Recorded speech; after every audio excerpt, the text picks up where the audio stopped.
You've lived through a loss.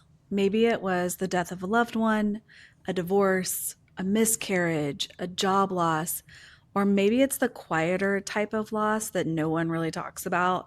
The loss of the life that you dreamed you were going to have or imagined yourself living. And in all of that, you're still functioning, you're still showing up for everyone else. But somewhere underneath all of that, something has shifted for you, something has changed. Your life doesn't feel like it fits you anymore. Hey, I'm Kendra, and this is Truth After Loss. This show is all about what you do with the truths that your grief has shown you. Because honestly, grief doesn't lie, it reveals to you what matters and what never did. This is all about how we carry our grief and still want full, vibrant, beautiful, expansive lives. And it all comes from my own personal experience going through this journey myself. So, what I've learned through my experience is that when you allow your grief to reside and you allow yourself to feel all the feelings, and I know that's not always comfortable because we haven't as a culture been taught to feel our feelings, but it's important. It's something that we can all do, and our feelings aren't scary. They're just a part of being human, but they can open a door. And what you find on the other side of that door is your true self, the one who's been waiting all of your life, waiting for you to pause and slow down and listen to her.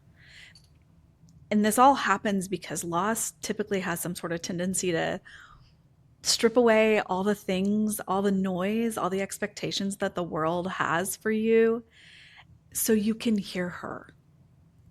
And I want you to know that loss is not the end of your story. If you're willing to sit with your grief, it'll show you the places where you can stop living your life aligned with everyone else's expectations and start building a life that feels fully aligned to your truth. Now, before we go on, I do want to caveat this a little bit with the fact that grief doesn't have to mean anything to you. It doesn't have to teach you lessons. It doesn't have to hand you gifts. Sometimes a loss is just a loss. And anyone who tries to rush you into finding meaning or making meaning out of it hasn't sat where you are. And I have, so I know. And maybe if you have just a bit of distance from the experience, and maybe it's not as heavy anymore, you may be sitting in a place where something has started to surface, a truth that you didn't know would come out of this experience, a truth you certainly didn't ask for. And if that's you, then this is the place for you. If you're ready to stop living based on everybody else's expectations and start building a life that feels truly aligned to who you are, you can join me here. If you're watching on YouTube, hit the subscribe button. If you're listening on your favorite podcast app, follow along and let's get into what truths your grief has revealed to you, because it does. It reveals what matters and what never did. And let's build a life around that truth.